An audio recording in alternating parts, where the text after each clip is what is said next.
Hello friends, welcome to Himalaya study I Q channel. Friends, हमने percentage start किया था। Percentage का हम 1 से लेकर 9 पार्ट तक कंप्लीट कर लिए थे। आज हमारा 10th पार्ट है। 10th पार्ट में हमने 7 to 8 क्वेश्चन लिए हैं, ठीक है। और इंपॉर्टेंट क्वेश्चन है ये। चलिए हम एक एक करके इन क्वेश्चन को देखते हैं। पहला क्वेश्चन है हमारा, एक व्यक्ति अपनी आय का 60% खर्च करता है। यदि व्यक्ति की आय 15% बढ़ती है तथा व्यय 15% घटता है तो बचत में परसेंटेज परिवर्तन हमें फाइंड करना है, ठीक है। तो सबसे पहले हम क्या करेंगे, ये जो 60% हमारा है ना, 60% की हम फ्रैक्शन वैल्यू फाइंड करेंगे। क्या होता है 3/5। ये हमारा नीचे टोटल क्या हो जाएगा, टोटल इनकम हो जाएगा। और ये हमारा क्या हो जाएगा, खर्च हो जाएगा, क्योंकि वो खर्च तो कर रहा है ना 60%। 5 का 60% 3 ही होगा, तो ये खर्च होता है, ठीक है। अब देखिए, अब हम इसको क्या करेंगे, इनकम, एक्सपेंडिचर एंड सेविंग। ये होता है बचत, ये होता है व्यय, और इनकम पूरी सैलरी होती है, ठीक है। अब देखिए, मतलब ये आय हो गया, इसको हिंदी में लिखेंगे तो देखिए, तो हमारा लास्ट नीचे वाला क्या होता है, ये इनकम होता है। टोटल इनकम 5 हो गया, एक्सपेंडिचर हमारा 3 है, और सेविंग कितना हो रहा है, 2 हो रहा है। तो इसको हम मतलब 5-3-2 के रेशियो में ना करके हम इसको 500 मान लेते हैं, इसको 300 मान लेते हैं, इसको 200। मतलब 500 इनकी इसकी इनकम है, 3% खर्च कर 300 खर्च करता है, 200 बचाता है, ठीक है। अब देखिए, अब बोल रहा है कि यदि व्यक्ति की आय 15% बढ़ जाती है, इसका 15% कितना होता है, इसका 15% कितना होगा, 75 होगा ना। तो 15% बढ़ रहा है तो कितना हो जाएगा, इसकी इनकम टोटल 575 हो जाएगी, ठीक है। अब ये देखिए, वो बोल रहा है कि यदि व्यक्ति की आय इतनी बढ़ जाती है तथा व्यय इतना परसेंट घट बढ़ता है।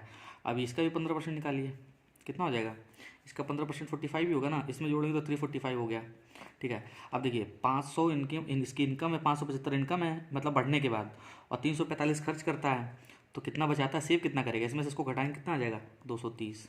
तो वही पूछा है कि स्टार्टिंग की सेविंग में से अब की सेविंग में कितना फ़र्क हो रहा है, मतलब कितना परसेंटेज परिवर्तन हो रहा है, कितना बढ़ रहा है, 30 बढ़ रहा है ना, कितने पे, 200 पे। 30 बढ़ रहा है 200 पे, तो इसका परसेंटेज हम निकालेंगे। 200 तो 200 काट दिया, 15 आ गया। इसका मतलब ये है कि 15% क्या हो रहा है, परिवर्तन हो रहा है परसेंटेज, मतलब बचत में, ठीक है। ये हमारा आंसर हो गया, ठीक है। बहुत इजी क्वेश्चन है और मैंने बहुत अच्छे से कराया है, इसको ध्यान से समझिए, ठीक है। चलिए अब आते हैं अपने नेक्स्ट क्वेश्चन पे। देखिए, हमारा नेक्स्ट क्वेश्चन है, एक व्यक्ति अपनी आय का 75% खर्च करता है।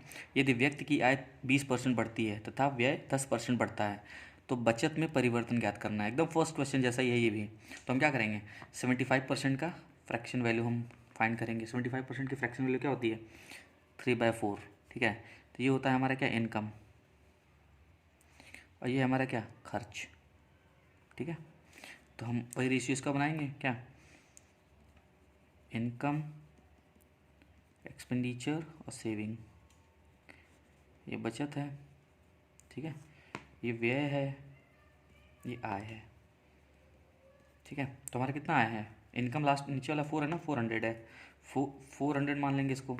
हमने 300 खर्च किया और हमारा सेविंग कितनी हुई, सेविंग कितनी, 100 रुपये हुई, ठीक है। अब देखिए, इसमें बोल रहा है कि व्यक्ति की आय में 20% की बढ़ोतरी हो रही है। कितनी हो रही है, 20% की,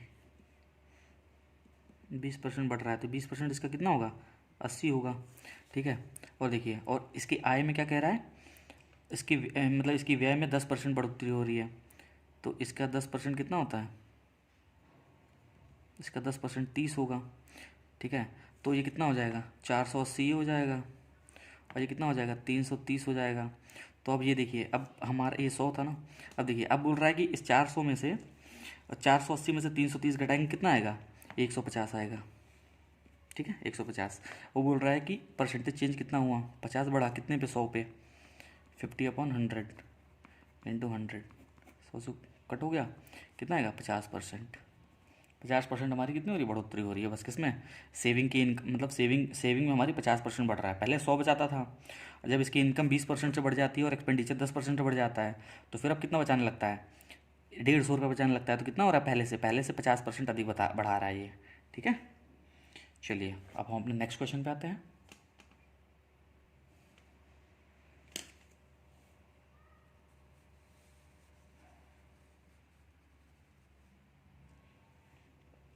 हमारा नेक्स्ट क्वेश्चन है, एक व्यक्ति 8,550 रुपये आय में से 5,700 रुपये व्यय करता है। यदि आय तथा व्यय में 19% तथा 13% वृद्धि हो तब बचत में परिवर्तन ज्ञात करना है। ये भी आसान क्वेश्चन है। चलिए हम देखते हैं इसको। इनकम हमारा कितना है, इनकम, एक्सपेंडिचर और सेविंग, ठीक है। इनकम हमारी कितनी है, 8,550 रुपये। एक्सपेंडिचर कितना है, ये है ना, ये मतलब ये आय है, ये बचत है। इतना रुपये कमा रहा है ये, 8,550 रुपये, और खर्च कितना कर रहा है, 5700 रुपये। तो बचा कितना रहा है, बचाएगा ये 100 रुपये। पहले हम इनकी वैल्यू को कट करके छोटा कर लेते हैं, 0 से 0 कैंसिल किया, ठीक है। और 19 की टेबल से कितना, 19 की टेबल में 3 टाइम्स में 57 आता है, 3 टाइम में जाएगा ये 30 हो गया। और ये कितनी, 19 की टेबल में कितना, 19 4 जा 76, और फिर उसके बाद आ जाएगा या, और 19 5 जा, हाँ ठीक है। ये कितनी बार में जाएगा, 45 टाइम्स में जाएगा 19 के टेबल में, ठीक है। ये देखिए, ये 15 के टेबल से काट दीजिए, 15 3 जा 45, तो कितना आ गया इनका रेशियो, 3:2 आ गया। तो हमने पहले आपको बता रखा है रेशियो को 3:2 नहीं मानेंगे, इसको 300 मान लेते हैं, इसको 200 मान लेते हैं। तो हम जब इनकम इसकी 300 है और एक्सपेंडिचर इसका 200 हो गया, तो बचत कितना कर रहा है, 100 रुपये, ठीक है। देखिए इसमें से घटा के देखिए 100 आएगा, ठीक है। और फिर बोल रहा है क्या, आय में 19% तथा वृद्धि, मतलब यदि आय में 19% हो रहा है और व्यय में 13% हो रहा है, तो इसमें 19% वृद्धि हो रही है इनकी, इसमें कितनी हो रही है, 13% वृद्धि हो रही है, ठीक है। तो कितना हो जाएगा ये 57 बढ़ेगा इसमें, इसमें 26 बढ़ेगा, ठीक है। तो 57 26 का डिफरेंस ले लिए। और ये भी तरीका है, इसमें 57 ना जोड़ के इन दोनों के डिफरेंस का, मतलब इन दोनों का डिफरेंस ले लीजिए आप, ठीक है। इन दोनों का डिफरेंस ले लीजिए, तो जितना आएगा वही इतने पे बढ़ रहा है। कितना आएगा इसका डिफरेंस, 31 आ रहा है ना, इसका डिफरेंस 31 आएगा। तो इसका मतलब यह है कि 100 पे हमारा कितना बढ़ रहा है, 31% बढ़ेगा। मतलब उसकी इनकम जब बढ़ जाएगी तो उसके बाद इसमें इसके सेविंग में 31% का डिफरेंस आएगा, ठीक है। तो हमारा यही आंसर हो जाएगा, ठीक है। इसको भी हम ऐसे भी कर सकते हैं, 357 यहाँ कर देंगे और प्लस 226 ये हो जाएगा, ठीक है। इसमें से इसको घटाएंगे, ठीक है, जितना आएगा, मतलब देखिए 357 हमारा इनकम हो गया, ठीक है, और 226 हमारा एक्सपेंडिचर हो गया। तो सेविंग कितना आएगा, 357 में से 226 माइनस कर लीजिए, 1 3 131 आ रहा है कि नहीं आ रहा है। इसमें से इसको घटाएंगे, फिर 100 से कितना बढ़ रहा है, पहले 100 इसकी सेविंग थी, अब 131 हो रही है, तो कितना बढ़ रहा है, 31 बढ़ रहा है ना। कितने पे, 100 पे, 31 अपन 100 × 100 कर देंगे, तो कितना हो रहा है, 31% इसकी सेविंग बढ़ रही है। तो हमारा ये आंसर हो गया 31%। समझ में आया कि नहीं आया। चलिए अब हम आते हैं अपने नेक्स्ट क्वेश्चन पे।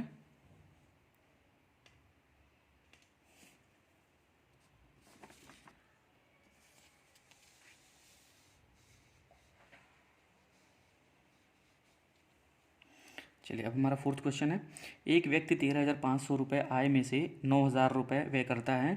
यदि आय तथा व्यय में, मतलब वही सेम क्वेश्चन है, 13% बढ़ जा रहा है प्लस 9% बढ़ जा रहा है, तो बचत में परिवर्तन हमें बताना है। तो इसमें भी कुछ नहीं करना है, इनकम, एक्सपेंडिचर और सेविंग, ठीक है। तो पहले हम इनकम का और एक्सपेंडिचर का हम रेशियो निकाल लेंगे, मतलब इनको काट के छोटा कर लेंगे। देखिए 13,500 और 9,000 है ये, ठीक है। तो 2 0 से 2 0 कट कर दिया, ठीक है। अब इसको हम कट करेंगे, कितनी बार में जाएगा, 45 टाइम्स में जाएगा, ठीक है। 45 2 जा 90, 45 3 जा 135, ठीक है, 45 3 जा ना, ठीक है। अब देखिए 2 और 3 इसका भी रेशियो आ गया, लेकिन हम इसको किस 200 300 बना लेंगे, इसको 200 बना लेंगे। तो हमारी सेविंग कितनी है, इनकम 300 है तो सेविंग हमारी 200 है, एक्सपेंडिचर 200 है तो हमारी 100 सेविंग होगी, ठीक है। अब देखिए इसमें हम बढ़ाएंगे कि 13% ये इंक्रीमेंट हो रहा है इसका, ठीक है। और इसमें कितना हो रहा है, और ये 9% हो रहा है, तो कितना हो गया ये 39 इसमें बढ़ रहा है, 18 इसमें बढ़ रहा है, ठीक है। तो देखिए हमने बताया था ना, इन दोनों का ही डिफरेंस ले लेंगे, वही इतना इसमें बढ़ेगा। लेकिन अब इसमें हम 39% इसमें 39 इसमें जोड़ेंगे, फिर इसमें 18 जोड़ेंगे, फिर तुरंत डिफरेंस लेंगे, उसके बाद यहाँ पे आएगा सेम वही आएगा। लेकिन हमें कुछ नहीं करना है, इन दोनों का डिफरेंस ले लीजिए। 39 में 18 क्या हो रहा है, 39 और 18 का डिफरेंस ले लीजिए, कितना है 21 आएगा ना, 21 आएगा। तो वही है कि 100 पे हमारा कितना हो रहा है, 21% का परिवर्तन होगा, ठीक है। हमारा यही आंसर हो गया। कुछ नहीं करना है इसमें, 300 में 339 जोड़ना नहीं है। अगर आपने जोड़ दिया फिर लॉन्ग, मतलब आपको पता ही है कि यही हमें 21 ही आंसर आना है, तो यहीं से हम इसका डिफरेंस निकाल के आंसर निकाल देंगे, ठीक है। आज आपको पता है कि अगर इसको सॉल्व करेंगे तो इनके डिफरेंस के बराबर ही हमारा आंसर आएगा, तो हम यहीं से क्यों ना कर दें। 21 हमारा डिफरेंस आ रहा है, वही 100 पे हमारा 21% बढ़ेगा, मतलब सेविंग हमारी 100 होगी। तो इस शुरुआत में 100 थी, जब जब उनकी इनकम बढ़ गई है तो उसके बाद उसकी सेविंग कितनी होगी, 121, मतलब 100 पे 21 रुपये बढ़ रहा है, ठीक है। तो हमारा 21% आंसर होगा। चलिए वो हम अपने नेक्स्ट क्वेश्चन पे आते हैं।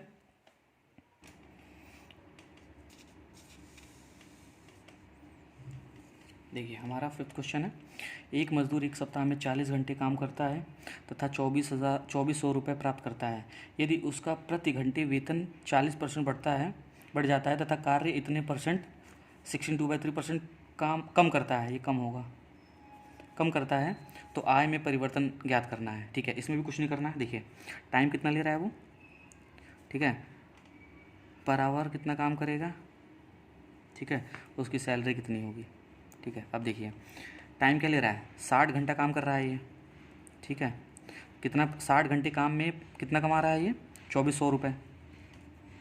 तो पर आवर कितना कमाएगा, इसको इससे डिवाइड कर दीजिए 40, मतलब 2400 को 40 से डिवाइड कर दीजिए, ठीक है, 60 से 4 40 बार में जाएगा, मतलब 40 रुपये पर घंटे कमा रहा है ये, ठीक है। अब देखिए अभी क्या बोल रहा है, जो कार्य 16/2/3 कम करता है, मतलब ये जब कम करने लगता है तो क्या होता है, 16/2/3% की फ्रैक्शन वैल्यू क्या होती है, 1/6। तो इसका 1/6 कितना होगा, 60 का 1/6 10, ठीक है। तो 10 कम, मतलब 60 का 1/6 कितना होता है, 10 होता है। तो ये कम करने लगता है, तो 60 में से 10 कम कर देंगे कितना आएगा, 50, ठीक है। तो जब 50 काम करेगा, तो 50 काम करेगा तो कितना आएगा, 50 काम करने पे फिर ये दिया हुआ हमारा यहाँ पे, उसका प्रति घंटे वेतन 40% बढ़ जाता है, 40% बढ़ जाता है, इसमें 40% ना, तो 40% की फ्रैक्शन वैल्यू क्या होती है, 40% की फ्रैक्शन वैल्यू हमारी होती है, कितना होता है, 2/5, ठीक है। तो इसका 2/5 हम निकालेंगे, 40 का 2/5, 5/8 48, 2 16 16, ये बढ़ रहा है, तो 40 से, मतलब 40 से 40 पर आवर काम में 40 बढ़ जा रहा है, 40% से, 40% की वैल्यू 2/5 होती है, और 40 का 2/5 निकालेंगे तो 16 आ जाएगा, 40 में 16 जोड़ देंगे तो कितना हो जाएगा, 56 हो जाएगा, ठीक है। तो इतना बढ़ रहा है, 50 घंटे काम करेगा और 56 रुपये पर आवर मिलेगा उसको, ठीक है। तो उसकी सैलरी कितनी हो जाएगी, 2800 हो जाएगी, ठीक है। 56 में 8 को गुणा कर देंगे तो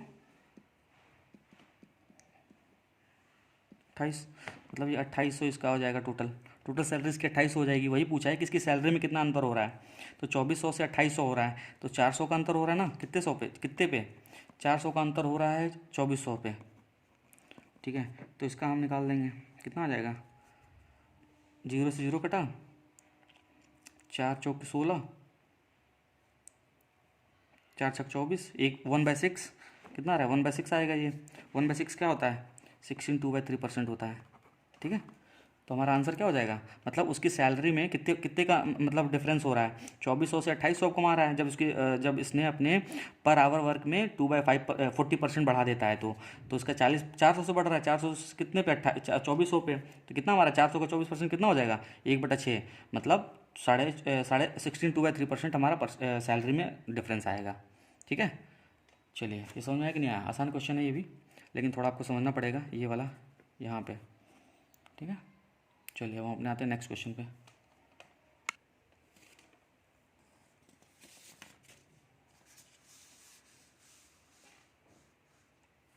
देखिए हमारा 6th क्वेश्चन है, किसी नगर की जनसंख्या इतनी है, 1,89,000 है, 4/9 लोग पुरुष हैं तथा अन्य महिला हैं, ठीक है। 50% पुरुष विवाहित हैं। तो हमें निकालना है, पहले वाले में क्या पूछ रहा है, परसेंटेज विवाहित जनसंख्या ज्ञात करनी है, मतलब विवाहित जनसंख्या कितनी है उसका परसेंटेज ज्ञात करना है, और दूसरे वाले में परसेंटेज विवाहित महिला कितनी है, मतलब महिला कितनी विवाहित हैं उनका परसेंटेज ज्ञात करना है। तो सबसे पहले हमें क्या जानना है इसमें, 4/9 मतलब ये क्या है, ये टोटल पॉपुलेशन है, ठीक है। इसमें से क्या है, ये क्या है, पुरुष, मतलब ये मेल है, ठीक है। तो एक चीज़ मैं लिख लूँ यहाँ पे, मेल और फीमेल, मेल हमारे कितने हैं, 4 हैं, तो फीमेल हमारी कितनी हुई, 9 में से 4 माइनस कर देंगे तो 5 हो गई, ठीक है। अब देखिए इसमें बोल रहा है कि 50% पुरुष विवाहित हैं, तो इसका 50% कितना हुआ, ये है मैरिड, इसका 50% 2 हुआ। भाई जब 2 विवाहित हैं, 2 अगर मेल विवाहित हैं तो 2 फीमेल भी विवाहित होंगी, मतलब दो अगर मेल मैरिड हैं तो 2 फीमेल भी मैरिड होंगी, ठीक है। तो इसमें से 2 मैरिड हो गए, ठीक है, तो बचे कितने, 3 अनमैरिड बचे हैं। तो उसमें पूछा है कि विवाहित जनसंख्या कितनी है, तो विवाहित तो दो मेल हैं और 2 फीमेल हैं, टोटल 4 ही हुआ ना।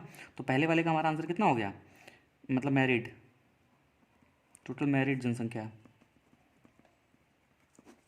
4/9 × 100, ठीक है। तो कितना आएगा 44.5, 4/9% पहले वाले का आंसर होगा, मतलब मैरिड जनसंख्या है। और फिर पूछा है कि विवाहित महिला मतलब ज्ञात करना है, तो हमारी कितनी फीमेल विवाहित हैं, 2 ही तो हैं, जब 2 पुरुष थे तो 2 महिला भी तो होंगी, तो 2 का परसेंटेज हमें फाइंड करना है, कितने पे, 9 पे, नहीं टोटल 5 महिला पे, ठीक है। 5 फीमेल थी ना, तो उसमें से 2 हैं, तो पूछा है कि परसेंटेज विवाहित महिला ज्ञात करना है। तो देखिए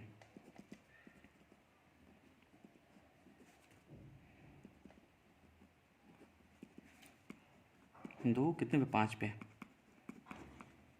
कितना 40%, दूसरे वाले का 40% होगा, ठीक है। चलिए अब हम आते हैं अपने लास्ट क्वेश्चन पे, जो कि 7th क्वेश्चन है।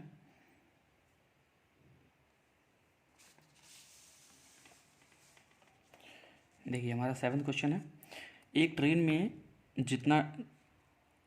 में जितना डब्बा है, हर डब्बे में उतने ही सीट हैं, ठीक है। ये इंपॉर्टेंट लाइन है, एक ट्रेन में जितना डब्बा है उतने ही, हर डब्बे में उतने ही सीट्स हैं, ठीक है।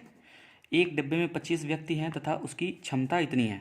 अब देखिए मतलब किसकी, इस डब्बे की क्षमता कितनी है, 71 3/7%। इसकी फ्रैक्शन वैल्यू क्या होती है आपको पहले बता दूँ क्वेश्चन में, मतलब अभी हम यूज़ करेंगे इसकी वैल्यू। 71 3/7% को हम क्या लिखते हैं, 5/7, ठीक है, ये ध्यान रखना आपको। देखिए मतलब उसकी क्षमता कितनी है, 71 3/7 है। अधिकतम यात्रियों की संख्या हमें ज्ञात करनी है कि कितने मतलब उस डब्बे में बैठे हुए हैं लोग, ठीक है। यदि 20% स्थान हमेशा रिक्त रहता है तो, ठीक है, ये भी इस पर फोकस करना है इस लाइन पे। अब देखिए आपको चीज़ बता दूँ, देखिए मैं मान लेते, देखिए हमारी कितनी है क्षमता, कितनी है, C इंटू इतनी क्षमता है ना उसकी, 71 3/7%, और कितने लोग बैठ रहे हैं उसमें, 25, इसको 25 के इक्वल कर देंगे, ठीक है। तो C इंटू इसकी मैंने वैल्यू क्या बता रखी है, 5/7, 5/7 = 25, ठीक है। तो हमारी C की वैल्यू कितनी आ जाएगी, 35, इसको इधर ले जाएंगे, फिर 5 5 × 25, 7 × 35, ठीक है। तो हमारी टोटल सीट कितनी है, इतनी है, 35 सीट्स हैं, ठीक है। इतना समझ में आया कि नहीं आया। अब देखिए आगे हमें क्या करना है, बोला ना एक ट्रेन में जितने डब्बे हैं, जितना डब्बा है हर डब्बे में उतने ही सीट हैं, तो ये किसके बराबर हो जाएगा, अगर सीट हमारी 35 हैं तो वैगन्स भी डब्बे कितने हैं, ये डिब्बे भी हमारी 35 होंगी, ठीक है। बोला है ना इसमें हर डब्बे में जितनी सीट है, मतलब जितना डब्बा है और हर डब्बे में उतनी सीट्स भी हैं, तो 35 सीट हैं तो 35 डब्बे भी हैं, ठीक है। अब देखिए और हमें क्या करना है, इसमें लास्ट में लिखा हुआ है यदि 20% सीट्स हमेशा रिक्त रहती हैं, तो 20% की फ्रैक्शन वैल्यू क्या होती है, देखिए 1/5, तो 5 में से एक खाली रहती है तो भरी कितनी रहेगी, 4/5 हमारी क्या हो रही, भरी मतलब फुल रहेंगी सीटें, ठीक है।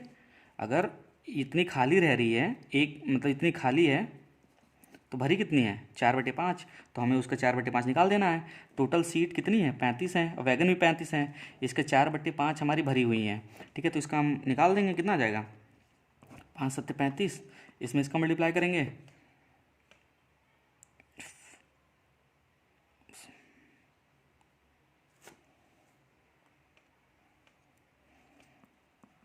35 × 14 × 7 बचा ना। देखिए 35 में 7 का मल्टीप्लाई करेंगे तो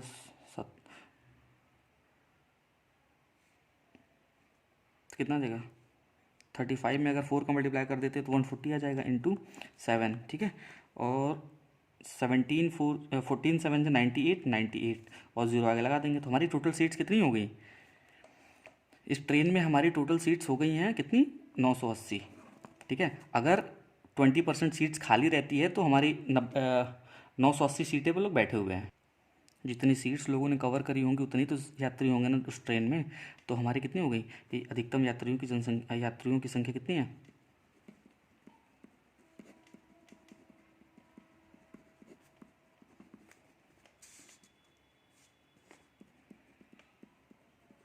ठीक है।